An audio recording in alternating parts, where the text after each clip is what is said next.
परिस्थिती जी आहे देशातली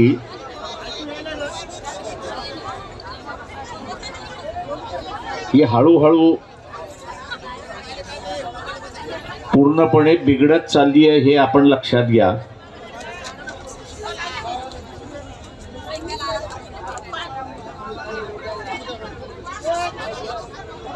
आणि आता शासन कोणाला वाचू शकेल अशा असणाऱ्या परिस्थितीमध्ये नाही. ज्या दिवशी घटना घडली त्याच दिवशी ह्या शहरामध्ये एक मोर्चा निघाला. मोर्चेची मागणी काय होती तर बांगलादेशमधला असणारा जो हिंदू आहे त्याचं संरक्षण करा. आता बांगलादेश हा परभणी जिल्हा एवढाच आहे, त्याच्यापेक्षा मोठा नाही.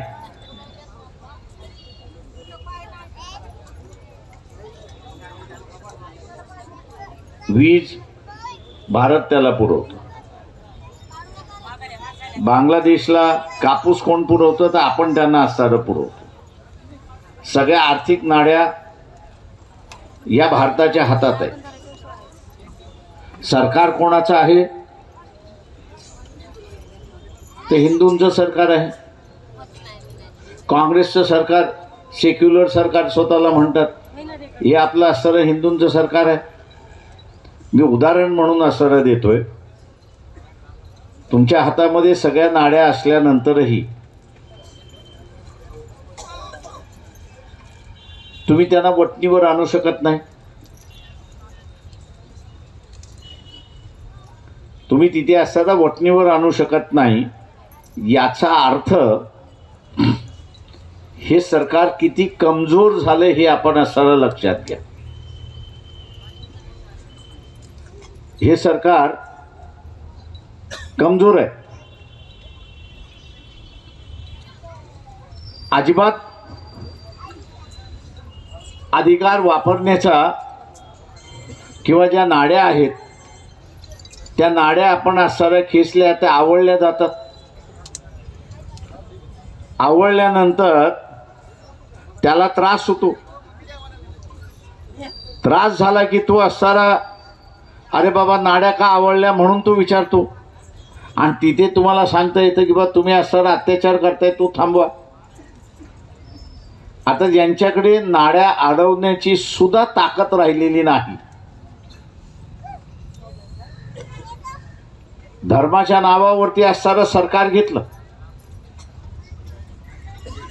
आपल्याला त्याच्याबद्दल दुमत नाही, पण राज्य चालवा. राज्य चालवता येत नाही अशी असणारी ही परिस्थिती आहे. आणि म्हणून एकदा नियंत्रण सुटलं मग ते खालपर्यंत नियंत्रण सुटतं हे आपण लक्षात घ्या. मी काही गोष्टी इथे बोलू शकत नाही, पण त्याची असणारी जाणीव आहे.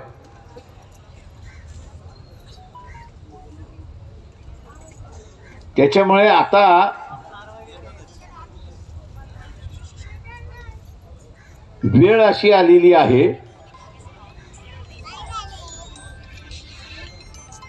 की कायदा आणि सुव्यवस्था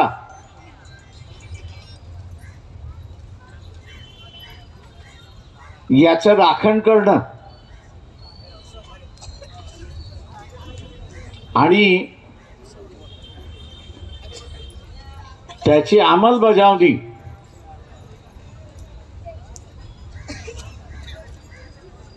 ही सुद्धा करणं महत्वाचं आहे असं मी त्या ठिकाणी मानतोय.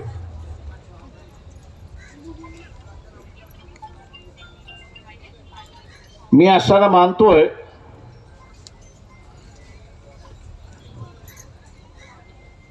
की सूर्यवंशींचं पोस्टमॉर्टम झालंय. आतापर्यंत पोलीस असं सांगत होते की त्याला हार्ट अटॅक आला, पण त्याला हार्ट अटॅक आलेला नाही. डॉक्टरांनी त्याची सगळी बॉडी असताना तपासली आणि पोलिसांच्या म्हणजे त्याला जी काही मारहाण झाली त्या मारहाणीतून शॉक झाला आणि त्या शॉकमध्ये वारले अशी असणारी परिस्थिती आहे.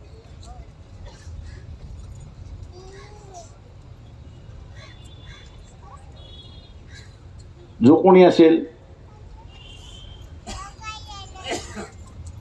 त्याला ही शिक्षा आपण करून घेणारच, पण त्याच्यातला एक संदेश येतो ते आपण लक्षात घ्या. एक संदेश येतो तो लक्षात घ्या. जे काही पेरल्या गेलंय ते आता उगवायला लागले हे आपण लक्षात घ्या. जे पेरलंय ते आता उगवायला लागले. इथं पेरल्या काय गेलं? धर्म पेरल्या गेला आणि द्वेष पेरल्या गेला. धर्म पेरल्या गेलाय आणि द्वेष पेरल्या गेलाय. आता उगवणार द्वेष आणि धर्माचंच पीक.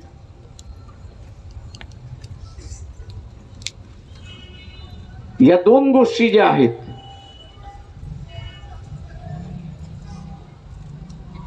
या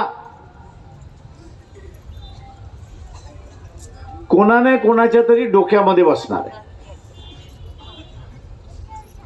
आणि ज्याच्या कोणाच्या डोक्यामध्ये बसणार आहे तो बेकाबू होणार आहे. इथे काही पोलीस बेकाबू झालेले आपण पाहिलेले आहेत. जाऊ दे, रडू दे, काही चिंता नका करू.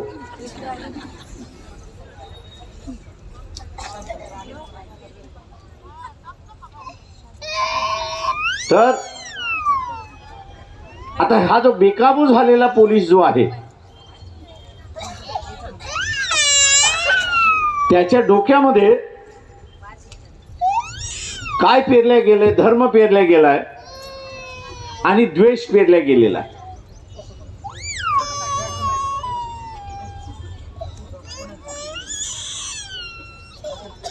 तेव्हा आता जसं काही जणांनी कायदा आपल्या हातात घेतला, कायदा त्यांनी आपल्या हातात घेतला आणि कायदा हातात घेऊन त्यांनी लोकांना असणारा उलट सुलट बडवायला सुरुवात केली.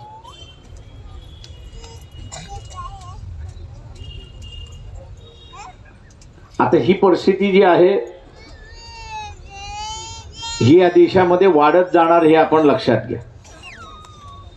हे थांबेल असं नाही, हे वाढत जाणार आहे. आणि ह्याला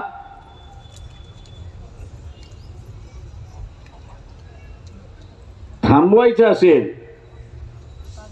तर काही गोष्टी तुम्ही असणाऱ्या पाळल्या पाहिजेत. लय जणांना वाईट वाटेल मी जे सांगणार आहे त्याच्यातलं. ते म्हणतील दंगलीचा आणि ह्याचा काय संबंध आहे? तुम्हाला दारू पिणं सोडावं लागेल,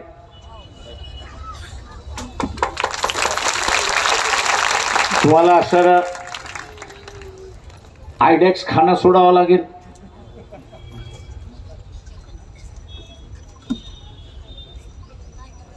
नशा आहे.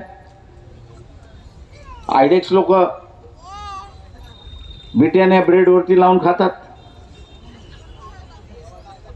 ही नशा आहे, ही सोडावी लागेल. आणि ते सोडून स्वतःला मजबूत करावं लागणार. स्वतःला मजबूत करावं लागणार म्हणजे 4 किलोमीटर पळलं पाहिजे.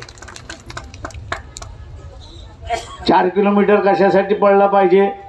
तर तुम्ही SRP मध्ये गेला पाहिजेत, मिलिटरीमध्ये गेला पाहिजेत, CRP मध्ये गेला पाहिजेत, बॉर्डर सिक्युरिटी फोर्सेसमध्ये गेला पाहिजेत, पोलीस खात्यामध्ये गेला.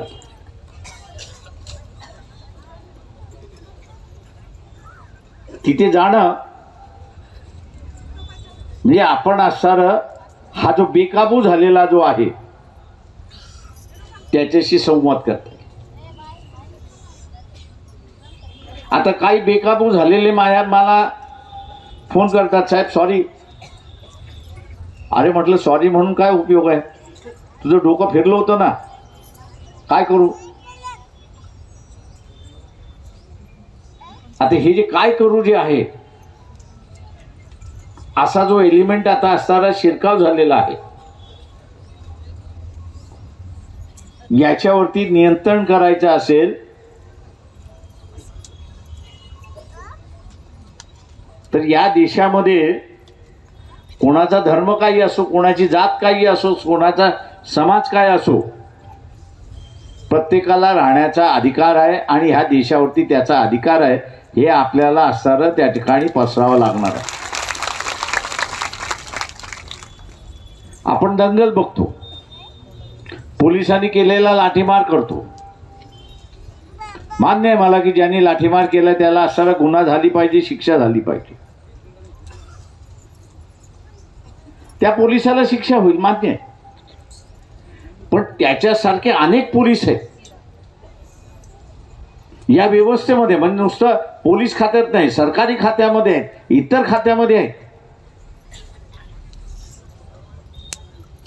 की ज्यांची मी म्हणतोय की जी प्रेरणा इथे असताना गेले 10 वर्ष, 15 वर्ष, 20 वर्ष झाली, धर्माची प्रेरणा झाली आणि द्वेषाची प्रेरणा झाली. नुसती धर्माची प्रेरणा झाली असती, पेरणी झाली असती तर काही फरक नव्हता. पण या धर्माच्या पेरणीबरोबरच द्वेषाची सुद्धा पेरणी त्या ठिकाणी पेरण्यात आली. आणि म्हणून इथला सगळ्यात मोठा बळी जर कोण गेला असेल तर विश्वास हा सगळ्यात मोठा बळी घेतला, हे आपण लक्षात घ्या. आणि हा विश्वास बळी गेल्यामुळे आपण एकमेकांकडे असणाऱ्या संशयाच्या वातावरणात त्या ठिकाणी पाहतोय, अशी परिस्थिती आहे.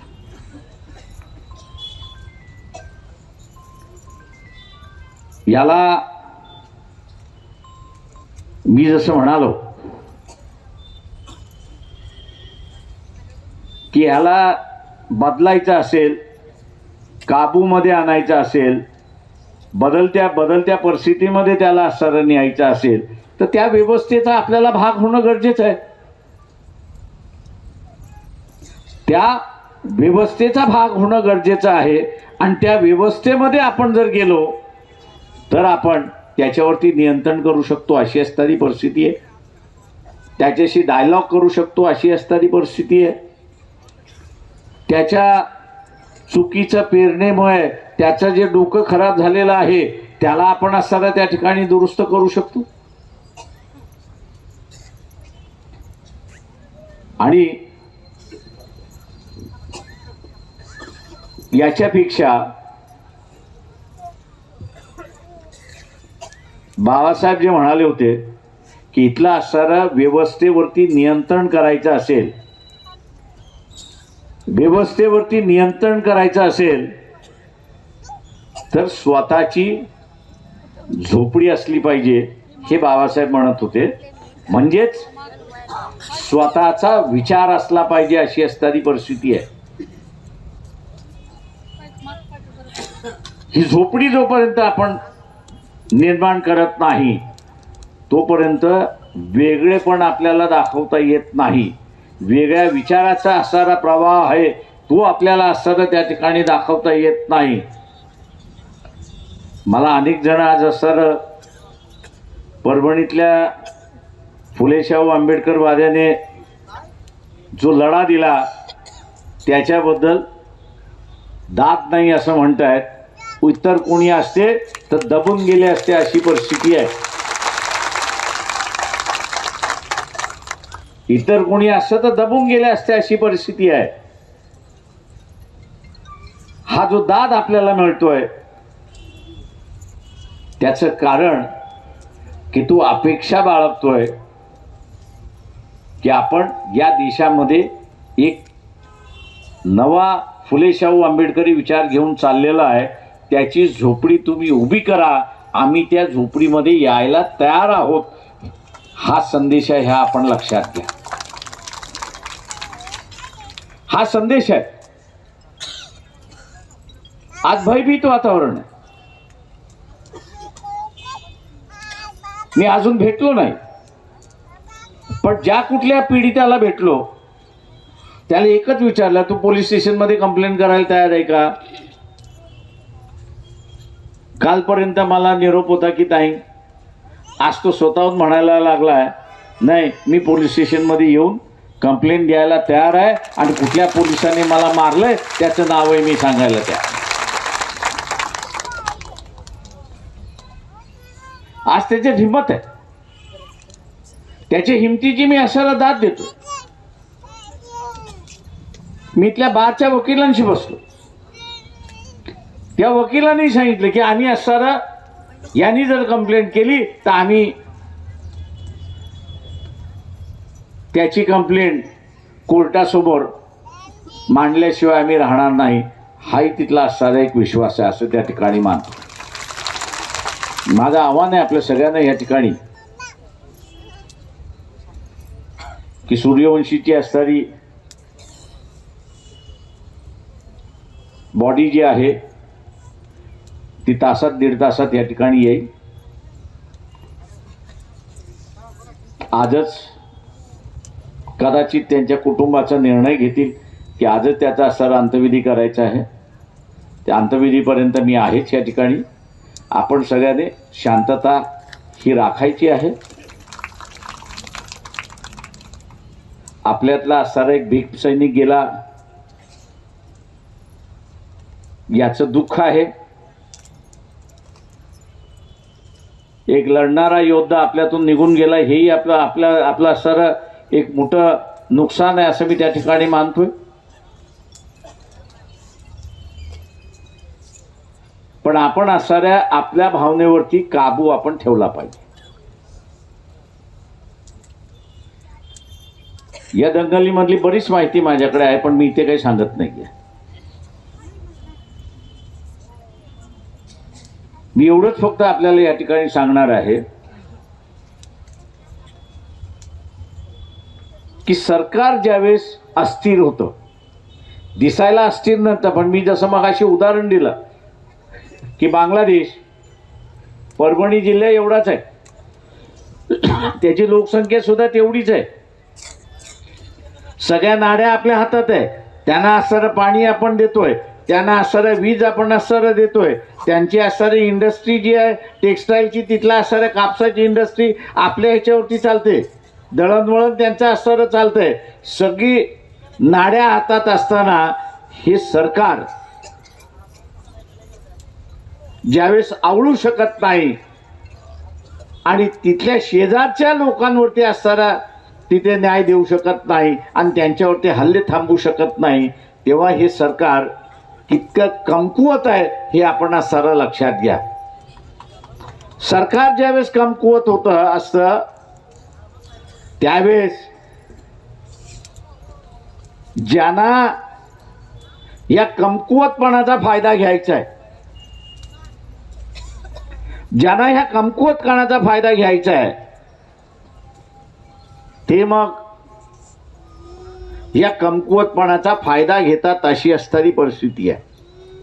म्हणून आता एसपींशी ज्यावेळी चर्चा झाली त्यावेळेस मी एसपींना म्हणालो की तुमच्या खात्यामध्ये काही अनगाइडेड मिसाईल्स आहे, म्हणजे मिसाईल ज्यावेळेस सोडल्या जाते त्यावेळेस तिचं लक्ष ठरवलं जातं, पण तुमच्या खात्यामध्ये असे काही मिसाईल्स आहेत की ते अनगाइडेड आहेत, म्हणजे त्याला असणारं दिशा नाही, दिशाहीन आहेत, आणि असे दिशाहीन असणारे जे मिसाईल्स आहेत त्यांच्यावरती पहिल्यांदा नियंत्रण आणा. ते नियंत्रण आलं की शहरामधला असणारा कारोबार शांत होतो हे आपण असणारं लक्षात. आणि म्हणून माझं आव्हान आपल्या सगळ्यांना राहणार आहे या ठिकाणी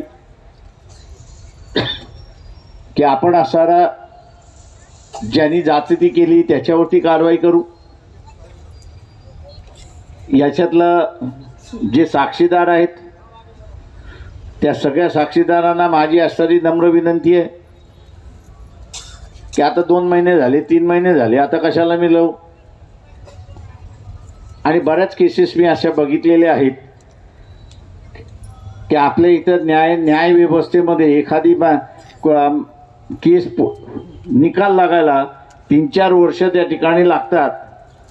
आणि जो साक्षीदार असतो तो साक्षीदाराचा मग त्या काळामधला इंटरेस्ट निघून जातो आणि म्हणून अनेक केसेसमध्ये न्याय मिळत नाही अशी असणारी परिस्थिती आहे. किंवा ज्यांनी असणारा साक्ष दिलेली आहे पोलीस स्टेशनमध्ये त्या सगळ्यांना माझी असणारी विनंती आहे की शेवटपर्यंत आपण चिकटून राहिलं पाहिजे. जे आज पोलिसांनी दिले 4 वर्षानंतर सुद्धा आपल्याला कोर्टामध्ये ती सांगायची ताकद हिंमत ही आपण ठेवली पाहिजे. नाही आता 2 महिने झाले, 3 महिने झाले, आता कशाला मी त्याच्या विरोधात जाऊ. ही जी एक आपल्या कानामध्ये भोंगा लागल्यासारखा काही जणांचा भोंगा लागतो, तो भोंगा लागला की आपण पहिल्यांदा लक्षात यायचं की हा आपल्या विरोधातला आहे, हा पोलिसांचा असणारा खबऱ्या आहे, हा विरोधकांचा हस्तक आहे आणि म्हणून भोंगा म्हणून आपल्या कानाशी लागलेला आहे. तेव्हा ह्याच्यापासून वाचायचं हे आपण असणारा लक्षात घ्या. आणि हे जर आपण केलं तर ज्या कोणी पोलिसांनी किंवा ज्या कुठल्या व्यक्तीने अत्याचार केलेला आहे त्याला सजा झाल्याशिवाय राहणार नाही एवढं आपण असणारं लक्षात घ्या. आणि म्हणून